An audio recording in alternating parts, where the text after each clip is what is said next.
Welcome to the Wild Wisdom Podcast, where we learn how to heal our hearts, find our voices, and step into our authentic power as the wild women that we were destined to be.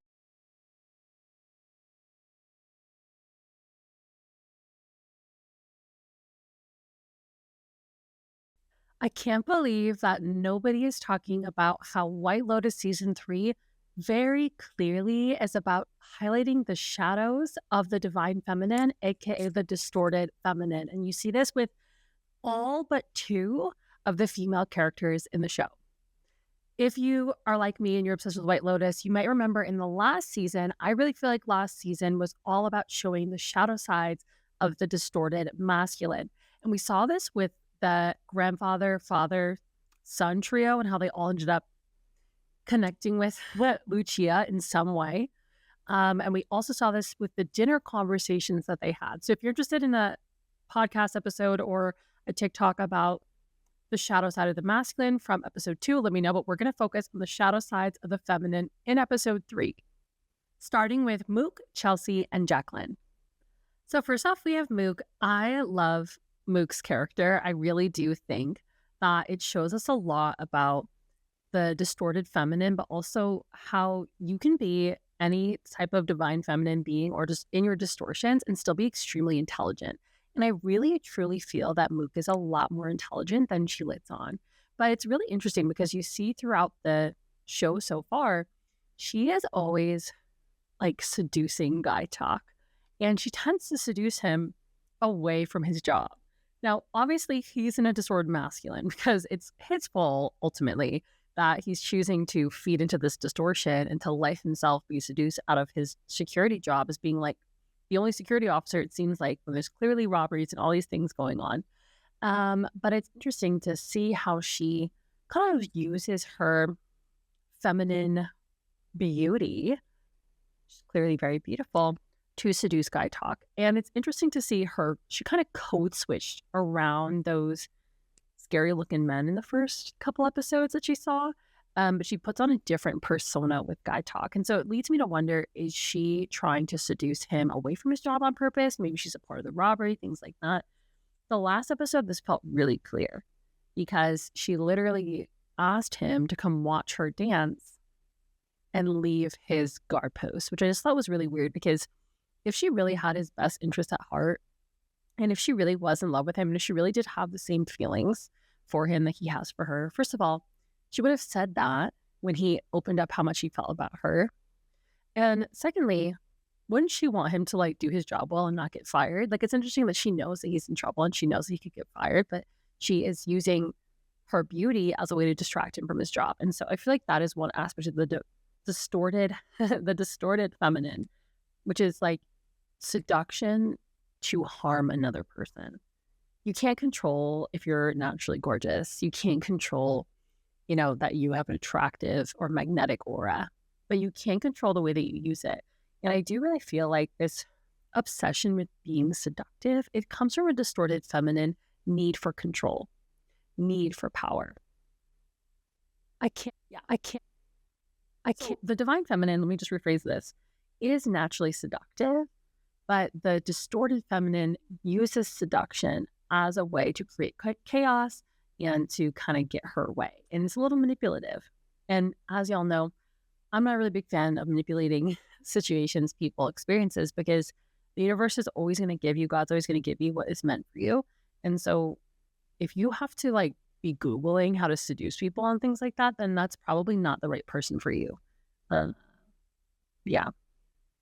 Next, we have Chelsea, sweet, sweet Chelsea. I'm obsessed with this actress from that show on Netflix about education. And I think she's so talented. So glad she got cast in this role. Anyway, so Chelsea is very warm, sweet, and caring, but she falls into the distorted feminine trait of mothering her partner. And it's very, very obvious. It's interesting because even though Rick is obviously a lot older than Chelsea, Chelsea takes the role of his mother through always asking him if he's okay, always asking him if he needs everything. She even says multiple times throughout the season that he needs her to survive, and implies that he wouldn't be alive or wouldn't be functioning without her.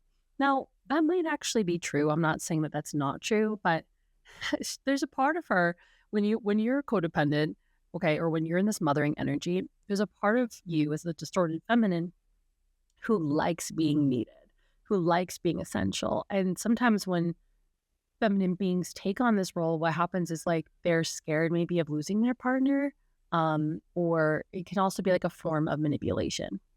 I did think it was interesting that the only saucy scene that we saw between these two so far involved Rick kissing a part of Chelsea's body that is associated with latching in babies.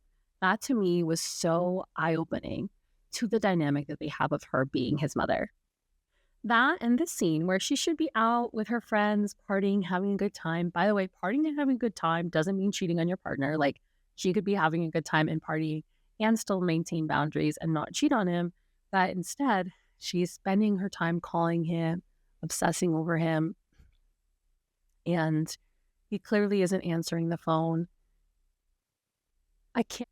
Also throughout the season so far, you see her like kind of monitoring his mood a lot, which I definitely have this quality myself with my partner. This is something I have to work through all the time. I have Venus in Cancer, so the shadow side of that is mothering. And it's like she could really be pouring this energy into herself, mothering herself. But I think she's scared too, because if she really took all the energy she was pouring into Rick and she took her space and she used this trip as a vacation to get closer to her higher self and to get close to her inner wisdom, her higher self, her inner wisdom would probably tell her to leave Rick. And that this isn't a symbiotic relationship. I think they really love each other, but I really think that she gives more than she receives in this relationship. And I really think that she could do better. I do like Rick's character. I know he's going through some stuff. But again, the distorted feminine wants to be with partners who are going through things that she can fix. She likes projects, but she really needs to be putting that energy into herself. I was really bummed to see Jacqueline, specifically in the last 2 episodes, because in the first episode, she was one of my favorite characters. I felt like she was very authentic. And she's also very much in the distorted feminine. First of all, we have her obsession with age and not wanting to look old and saying that she hasn't gotten any work done when she clearly has gotten work done. She's a beautiful woman, don't get me wrong, but it sounds to me like she has gotten work done. And the lying about it, the competition. I mean, I think Lori is the one that points out at some point, like, I think she's a little competitive. And she is very competitive with her friends, which is that distorted feminine that sees her friends as competition and somebody to compete with. There's also that fear of aging. So I saw a TikTok recently that said that the feminine urge to get Botox is really the masculine desire for perfection. I think women should do whatever they want with their bodies, but I do think that's an interesting perspective. It's like, where are we coming from when we do the things that we do? Are you allowing yourself the natural process of aging as a woman? And I sympathize with her because we live in a world that's obsessed with youth and that is obsessed with making women her age feel bad for how old they are. And homeboy Valentine, who she's like literally obsessed with, literally sends them. I don't know why she's like, she really sexualizes him. It's really interesting, but she literally, he sends them to this like old folks resort, I guess. And she's very triggered by that because she doesn't want to be seen that way. And it's interesting because I think that, coupled with the desire for her young husband that she talks a lot about, how he makes her feel youthful and how he's not answering her calls, makes her really overcompensate and turn into this diva who, first of all, she looks so hot. I love this scene, partially for that reason, but also partially because it's really, really showing this obsession with youth and competition. So not only is she overcompensating for feeling old, she's overcompensating for the fact that she thinks Valentine thinks she's old. So she makes him take them out on this crazy party. It's very like music festival-esque. And she makes everybody get super hammered. And then she takes 2 of them in. So she's competing again. She can't just take one. She has to take 2 of them so that one of the girls doesn't have a man to dance with. And she's dancing all sexy with them and everything. And she's making eye contact with the younger women, which I thought was so wild. Because not only does she want to feel more powerful over her 2 girlfriends and these men and her husband, but she wants to feel more powerful over these 3 younger women. Okay, so the Ratliffs we know are quite the dysfunctional family. Victoria Ratliff, now I understand that there are some theories that she might not actually be on lorazepam. She might actually be the mastermind of this whole trip. I thought that might have been true for the first episode, but the more that the season goes on, the more I realize that she is completely not seeing what is going on with her husband. And what does she do? She sees no evil, similarly to Piper in a different way. And she falls into this vibe of like the Midwest or the South fake nice. And what I mean by that is in these two cultures, there's an avoidance of truth because they don't like to ruffle feathers. And while the desire to not have conflict, I understand, comes from an earnest place, you create more conflict by being in situations like this. Like this would be maybe a low effort family dynamic. And it creates blockages for intimacy. And so as a mother myself, I know how easy it is to pick up on what my child needs and what she's going through already. And she's only one. I can't imagine as a teenager. I understand that teenagers hide things from their parents and things like that, but like you should have some sort of intuitive knowing that there's something going on, especially between Lachlan and Saxon and also with Piper. And maybe she does, but what does she do? She falls into the distorted feminine habit of disassociation, drunkenness, and addiction. And I've seen this with people in my own life, right? It's like if the divine feminine is very intuitive, but if you can't hold the intuitive downloads that you're getting, you end up falling into these patterns of addiction to substances, to alcohol, to things like that, because you're literally trying to not see.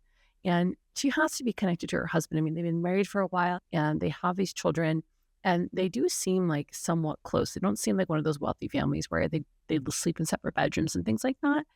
So she's picking up on the fact that he's literally melting in front of her. And what does she do? She asks him what's going on. He doesn't say anything. And then she distracts herself with what her intuitive knowing is telling her by being strung out on lorazepam. And it's like, come on, girl. You got to know that he's taking your pills. He's clearly not well. You've seen his sharp decline happen at this retreat, and your pills are missing. How do you not see that? And the last episode was so fascinating because she even was saying to him in conversation, I'm so distraught about Piper becoming a Buddhist that I need to numb out, but I don't have any lorazepam left. And then she takes a whole bottle of wine and goes into her room. It's pretty obvious. Now, Miss Piper also falls into the shadow feminine of the see no evil, of the fake nice, of the avoiding things that you don't want to confront by this whole situation with her dad. So in the last episode, you see very clearly, and I wish I had a screenshot of a picture of it, but you're not allowed to screenshot Netflix, so whatever. But you see very clearly that she witnesses her dad having a meltdown. And then she decides not to pay attention to that. And now's the time she's going to tell him that even though he's wealthy, he just wasted probably like $100,000 taking their entire family to Thailand. He told her was a thesis that is really going to see this meditation center. This man is clearly not well. He doesn't even respond. So she sees all of this. And then what does she do? She goes into her room. Oh, I'm getting chills. She goes into her room. She closes her eyes and she meditates. So she's closing her eyes. She's choosing not to see. She's choosing not to see. It's interesting because right around the time that her dad is writing this note and he's going to do this thing, she opens her eyes. What else does Piper not see? She's not seeing the dynamic playing out between Saxon and Lachlan. She's not seeing her father literally crumbling before all of them. And I do feel like they have a close relationship. Like he's definitely giving rich dad who was a scammer in his business, but he seems to be genuinely loving and caring about his children from like what we've seen, except for the whole Saxon thing, which we could talk about another time with the business. That was a little weird, but Piper, he does seem to be very affectionate towards her, and not necessarily in a creepy way, just in like, I love you and my inhibitions are low because I'm strung out on drugs kind of way. But anyway, so Piper is also choosing not to see how much contrast her life is in relationship to like a genuine Buddhist path. And you see that when she goes to the temple. So when she goes to the monastery and she's wearing this like $800 outfit. I saw another creator talk about how much her outfit costs and how the costume directors and the designers, like, they plan their cast outfits on purpose. And so she's wearing like an $800 outfit and she's just looking around at everybody. And that is in contrast to a monk lifestyle. So monks, like, they remove themselves from this kind of culture. They remove themselves from consumerism. I'm not talking about like whitewash Buddhism that is like super wealthy and elitist. I'm talking about like legitimate, like where it comes from. Okay. And so it's interesting because the Buddha himself, like, he denounced wealth and he decided to leave his castle and like walk amongst people. So maybe, to be fair, she might be going through that kind of transition. I haven't seen enough of her authentically following this path yet, but she does fall into the divine feminine shadow of disillusionment and also lying. I mean, lying to her whole family and manipulation. And again, that Midwest South fake nice of not wanting to see things, see no evil. And so Piper and Victoria both fall into the divine feminine shadows of avoidance, deceit, and ignorance. And here's the thing, the divine feminine doesn't have to lie. The divine feminine doesn't have to lie and manipulate her way to get what she wants. So if Piper was really in her divine feminine energy and she was really passionate about becoming a Buddhist, she would go pursue that on her own. And if she didn't have the financial means to do so, she would create that. That's the thing. Like, Piper is an adult. She's in college and she has more opportunities than a lot of us had when we were in college to create wealth for herself. But the divine feminine doesn't see herself as a victim of a circumstance. She sees things that she wants as opportunities to rise to the challenge to make them happen, because she combines her vision, her divine feminine vision, with a healthy balance and a healthy dose of her divine masculine energy that does the thing. So there's no need for deceit. There's no need for lying or manipulation. She just wants something and then makes it happen. She just, the divine feminine is okay with seeing things that she doesn't like. She's okay with seeing things that disturb her. She doesn't have to be ignorant to the suffering of the world, to the suffering of her partner, to the suffering of others, and just go hide in a cave. She has healthy boundaries. She's able to maintain her own energy and not absorb those things that she sees, but she doesn't have to run from them. She understands that life is about duality. There is chaos, there's suffering, there's pain, and there's also beauty and joy and love. And she doesn't have to hide or shut herself off from either or. And she also loves her partner and she wants to support him. I only saved a minute for Shrita because I feel like with her character is very obviously in the distorted feminine. I feel like we're going to learn a lot more about her during Rick's journey to Bangkok. I just have some weird vibes about their connection and his obsession with her. But the only times we've ever seen her in leadership, she's like very obsessed with her appearance. So she's in that shadow feminine of being obsessed with her appearance, obsessed with her status. She goes and she meets that lady Jacqueline and she like gives Jacqueline a copy of her book, which isn't even in the language that Jacqueline speaks. So she's not even aware of the fact that Jacqueline probably can't read that. The way she treats Fabian is literally the villain of the story now after the last episode, and the way he talked to Belinda, and that will come up later in another part. But yeah, she clearly is just obsessed with the way everything looks. And when you run your business based off of the way things look, not on the services that you provide, there's always going to be some sort of downfall and things will crumble. Let's talk about the two women on the show so far that are in a healthy, divine feminine energy. As you probably guessed, the first is Belinda. I love Belinda. Belinda is such an embodiment of the divine feminine. And she specifically embodies several archetypes of the divine feminine throughout her journey so far in White Lotus, which is really beautiful to see because the divine feminine, it does not fit into one specific box. She is cyclical. She moves through many different archetypes. And we see this play out a lot with her relationship with Pornchai. I think Pornchai is so sweet. He's such an embodiment of the divine masculine. He's also the first character I've seen that is in their divine masculine so far in this program. Also, that guy that Rick is friends with that he meets in Bangkok. I know a lot of people probably would say that he's not. It sounds like he's had a really interesting history, but the way that he talks about his history and his healing, he might actually possibly also be in his divine masculine, but that's another episode. So we see our goddess Belinda. She walks with so much grace, so much love, and so much gratitude. She's the only character I've seen so far in the show that really honors the sacred land that they are on, that White Lotus is on. And she gives an offering to an altar which is so beautiful. And she's the only character, again, I've seen do that, because the divine feminine is respectful of culture. The divine feminine is respectful of spirituality, and she's deeply connected to Mother Earth. And so she understands that if she's going onto a sacred land, it's important to pause and pay respect to the land. By the way, a practice y'all can do that's very feminine to honor the land that you're on or that you're visiting is before you go on a hiking trail or a walk, you can pause, stop, and pray and just thank Mother Earth for what it is you're about to experience. So I like to, before I go for a hike, just pause, pray. Dear Mother Earth, Mother Gaia, thank you so much for holding us, for nurturing us.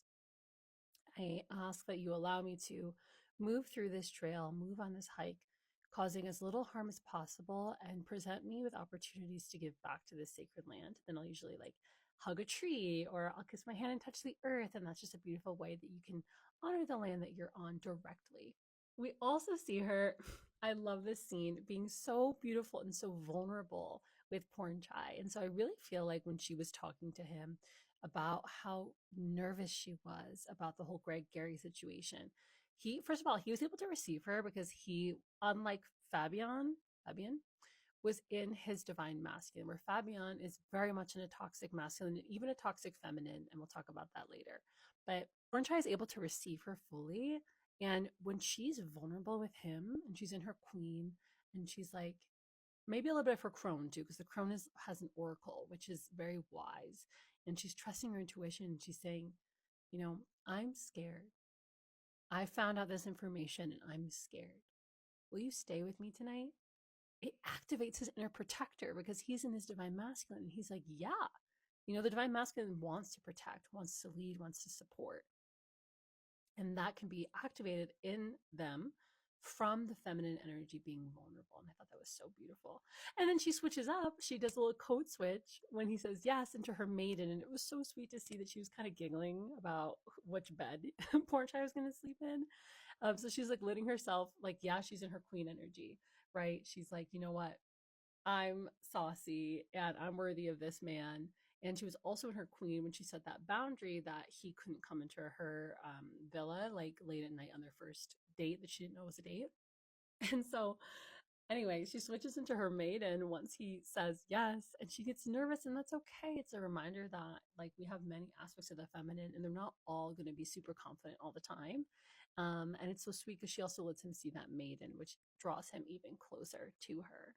In the scene where Belinda goes to talk to Fabian and she's like trying to tell him that there's a murderer in the hotel, the way he responds to her and the way that you start to see her kind of crumble in that conversation is such a good example of what happens when the divine masculine is not in a healthy energy and is in a distorted masculine, how the feminine responds. We have to remember that in energetics, I'm not saying man versus woman, I'm just talking about energetics. Masculine leads and feminine follows. Masculine gives and feminine receives. And so this world is a little confused because we've gotten really fixated on teaching women how to connect with their divine feminine, that we've forgotten to teach men how to connect with their divine masculine, and we've forgotten to teach them that there is a direct correlation. And so the way that feminine beings interact with you as a masculine being is a direct result of how connected you are to your divinity, to your balanced energy. When Fabian is like gaslighting her, she comes so vulnerably. And so she's being vulnerable, but she's also being professional because this is her boss, right? So she's not being maybe as emotionally vulnerable as she was with Porn Chai, but she's still being vulnerable and she's saying, hey, this is a situation I'm seeing. You start to see her, the way she expresses herself change drastically because he's literally gaslighting her and telling her that that's not true. And she's starting to feel unsafe. And all beings, I feel like, deserve safety. And I think the feminine craves it specifically because she wants a place where she can unravel and be protected. And that's what she gets with Porn Chai. So I really hope that if any situation happens, like I could totally see Porn Chai maybe being the one that gets the gun and shooting Greg, because I feel like he's going to end, Greg/Gary, he's going to end up really being so empowered in his divine masculine. I'm just really excited to see her relationship with Porn Chai play out, especially when her son comes, because I also think that the vulnerability she has with her son is really beautiful. And I'm just excited to see the three of them all interact with each other. It'll be like one big happy family, I hope. The second woman I've seen so far in this season that is in her divine feminine, she's more of a supporting role, and that's Amrita.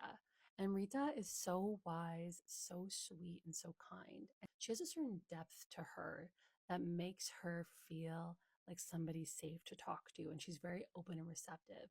And we see this in the scenes with her and Rick. Rick is able to open up to Amrita more than we've seen him open up to anybody else because she is so receptive. And she's very cautious with the words that she uses in response to his shares. And because of that, he feels safe to unravel. He feels safe to open. And she does, in certain ways, embody the divine masculine, possibly at certain points, like her being so present with him, creating a space that's safe for him to unravel. But I think she has really balanced energy, which is so beautiful to see. I also saw this when she's saying goodbye to Rick. So even though she's frustrated that Rick is leaving, she says it in a very feminine way. She says, hey, we could have done a lot of really beautiful work together. I understand that you're leaving. So I'm going to let you go. But I want you to know that I think you're a good person. I think that there's good in you. So she's detaching from him leaving, and she's pouring love into him. She's pouring love into his wounded parts. She's reminding him, she's holding up a mirror of the positive parts of him. And I think that's really important. Like, one of the best things the divine feminine can do for their masculine partners is not let them get away with everything, right? We want that balance. Boundaries are important. But when they're going through periods of stress, weave in times where you can pour love into the cracks of their heart, because we all have hearts and we all can be heartbroken. And Rick, while I don't agree with all of his behaviors, he clearly is a very heartbroken and troubled person. And she really holds this divine feminine frame for him in such a very beautiful way. Right now, I know she's more of a supporting role, but I'm curious if we're going to see her more as the season progresses. Those are the two women that I saw in the Divine Feminine. We are going to cover Lori, Chloe, and Kate a little bit later because I need a little bit more information about their characters. I'm leaning towards them all being distorted though. And if you're interested in connecting more to your own divine feminine energies, if you're noticing that you might have some of those distortions that I spelled out throughout this series yourself, you can join me for my upcoming Wild Women coaching program. We meet twice a month. It's $50 a month, and it's a space to help give you the tools and techniques to connect to your own divine feminine and to really understand these energetics at a deep soul level. Start to break habits, start to break thought patterns, and stop self-sabotaging your own life and your own energy so you can tune into the actual magic that the divine feminine within you wants to bring into your life. Link to apply is in my bio, and our program starts on 4/4, April 4th.